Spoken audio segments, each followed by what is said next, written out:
Thank you to Surfshark VPN for supporting this PBS video. We often call Earth the blue planet because of its vast oceans of water, which are actually pretty rare. But our preoccupation with water misses something important. Earth isn't the only watery planet in the known universe, but it is the only fiery planet. Now, you might be saying, wait a second, what about all the lightning and volcanoes in our solar system? And oh yeah, the sun.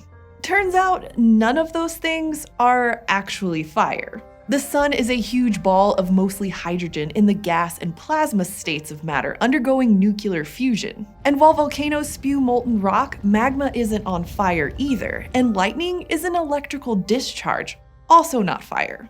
Only Earth has fire. So what exactly is fire, and why is it unique to Earth? Well, to get to fire, it took billions of years of photosynthesis, which means fire can't exist without life. And fire and life have been shaping each other ever since. Today, the main oxygen gas in the atmosphere is dioxygen, or two oxygen molecules bonded together, which we usually call O2.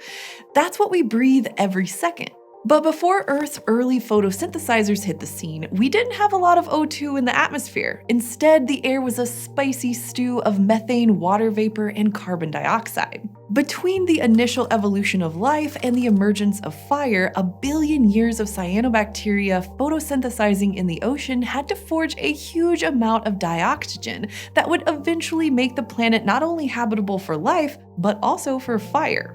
The blip on the planet's timeline when this transformation happened is called the Great Oxygenation Event, and it's the reason we're here today. You might remember it from our episode, That Time Oxygen Almost Killed Everything.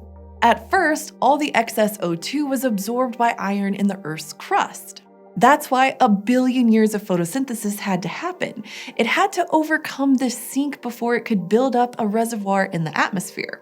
We know this because as dioxygen was created by the first photosynthesizers, it reacted with iron in the Earth's crust to form iron oxide, better known as rust, and sank to the bottom of the ocean. There it formed a geologic record. Eons later, we can see these records called banded iron formations in places like Western Australia and right here in Montana, where they've been pushed up to the surface of the Earth. Eventually, after almost 2 billion years of photosynthesis, a nice thick layer of oxygen formed in the atmosphere. But everything still lived in water. There were no forests or any plants at all on land. Now, fire is the product of combustion, which is a pretty specific chemical reaction. It needs two ingredients, fuel and dioxygen. When things get hot enough, combustion combines these two ingredients and releases water vapor and carbon dioxide. When combustion happens, the flames you see are gases emitting light, and we call it fire. So fire needs fuel, and not just anything can be fuel. This is because combustion breaks apart the atoms and molecules of fuel and reattaches them to oxygen atoms, creating new molecules as byproducts. And this process is very efficient when it has a specific type of fuel molecule, one with lots of bonds between carbon and hydrogen, exactly like the most common molecule in the bodies of plants, cellulose. Now, scientists still aren't sure about what kind of plant life first took hold on land and when exactly it happened. And that's because the oldest fossil evidence of life on land, which dates to the Cambrian period about 500 million years ago, consists of microscopic spores that are hard to make inferences from. But by 430 million years ago, there is a strong fossil record of life on land. There were tiny tubular filaments called nematophytes, microscopic spores called Pachytheca, and the comparatively gargantuan Prototaxides, which grew to about 9 meters tall. It's unclear whether they photosynthesized, and they didn't have leaves, roots, or seeds, but they did catch on fire. We know this because we found fossil charcoal that's that old in a very deep hole dug by the British Geological Survey back in 1978 near a small town in Wales. The researchers who discovered the oldest charcoal think that Prototaxides, being the tallest thing around, probably attracted lightning. And once these early organisms were set ablaze, they became the world's first wildfires. 70 million years later, Pangea started to form and plants spread and diversified. They ushered in a golden age of wildfire, the Carboniferous Period. Now, the world's first plant life didn't decompose very much when they died. Scientists think that microbial decomposers who could eat the plants hadn't evolved yet. And without a chemical or biological process that returned the bodies of the plants to the biosphere, they were buried and became part of the geosphere. After millions of years of increased temperature and pressure, they formed coal, the same coal that powered the fires of the Industrial Revolution. In the Carboniferous, this surge in photosynthesis meant a surge in O2 as a byproduct. Today, air is only about 21% O2, but estimates suggest that back then it was between 30 and 35%. One possible side effect of all of this extra O2 is that insects and other arthropods could get huge. For example, a dragonfly found in Britain had a 50-centimeter wingspan, and a scorpion called Pulmonoscorpius reached almost a meter in length. But more importantly, fire could get huge. Though we don't know for sure, fire with this much ambient oxygen was probably widespread and intense. Flame lengths may have commonly reached over 100 meters high, and large fire whirls as well as true fire tornadoes may have been common. Also during the Carboniferous, plants with true leaves and some true wood became abundant in the fossil record. So for the first time, fire could use leaves to travel from tree to tree. These plants were the lycophyte trees, which could grow over 30 meters tall and had spore-bearing cones on their branches. There were also giant horsetails, which had symmetrical whorls of leaves at repeated intervals. Yet, by 60 million years later, in the late Permian period, many of these plants were gone, outcompeted by trees that made seeds. But that didn't mean fire couldn't continue to thrive. Seeds are better than spores at living in dry environments, so for the first time, forests existed all over the world, and charcoal in the fossil record shows that those forests carried fire with them. By the late Jurassic period 150 million years ago, a family of trees you might recognize today were protecting their seeds in cones and wafting their needle leaves in the sun. These were the pines. Today, different species in the family of pines show a range of different adaptations to fire. Some have thick bark and have shed their lower branches so fire can't climb to their crowns and burn all of the living leaves. Others have adapted to be consumed by fire almost completely, so their seeds can start the next generation in the nutrient-rich ashes. And in 2012, researchers used DNA, charcoal in the fossil record, and measurements of atmospheric O2 to conclude that extra thick bark and branch shedding evolved at the same time as the strategy to be totally consumed by fire, about 89 million years ago in the Cretaceous period. The amount of charcoal in the fossil record at this time suggests that there was a lot of fire, so the pines evolved two different ways to cope.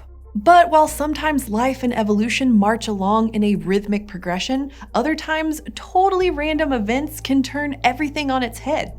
And after millions of years of slow change, an asteroid struck the Gulf of Mexico at the end of the Cretaceous. The impact triggered tsunami waves, earthquakes, and other mass destruction. It's even likely that at this time, the whole world caught on fire. Tens of thousands of cubic kilometers of hot debris were thrown up into the air by the impact and then rained back down. A layer of charcoal found in the fossil record covering nearly the whole planet in the aftermath of the impact suggests that entire forests must have been scoured away. But the Earth rebuilt over many more millions of years, and recently, the most fire-loving ecosystem yet took root: grasslands. Grasses themselves had been around for 100 million years, but not long after the end of the Cretaceous, they began forming a biome where they dominated. And by the end of the Miocene epoch, around 5 million years ago, grasslands were one of the major biomes of the world. Grasses keep the majority of their anatomy underground, where the fire is less likely to reach it, but the portion of grasslands exposed to the sun seem to love to burn. Their above-ground tissue dies each fall, creating a thick thatch that new shoots and seedlings can't penetrate.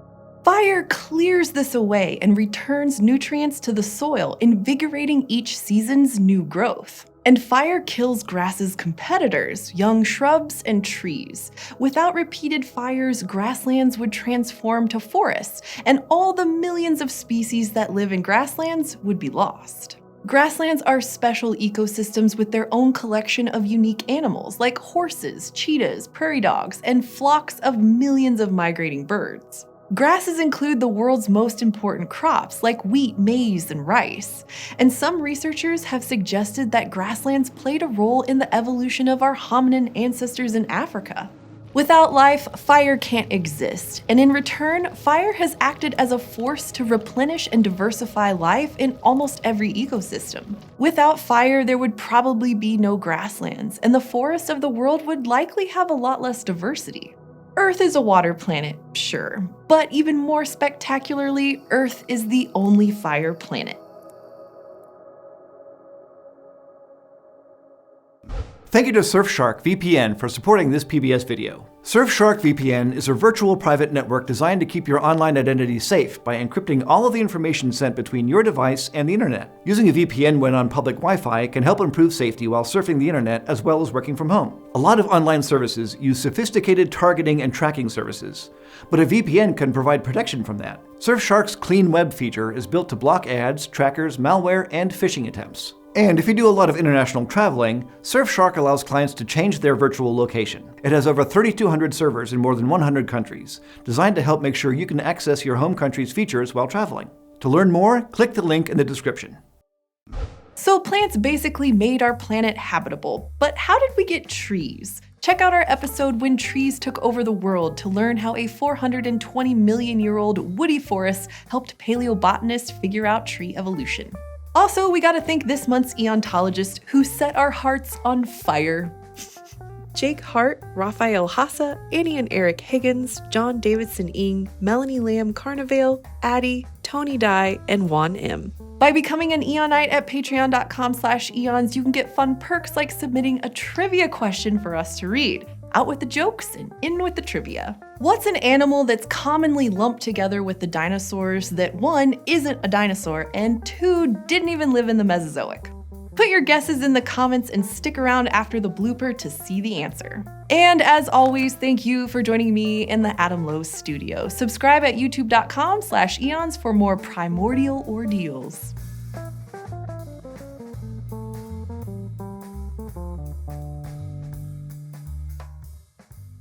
Let's go! Let's go! I've been watching them way too much. American Ninja Warrior. That's all they say. Let's go! Let's go! Let's go gets old, let me tell you. We're always like, what did he say? Did he say let's? Oh, he said let's go. Anyways. By 430 million years ago.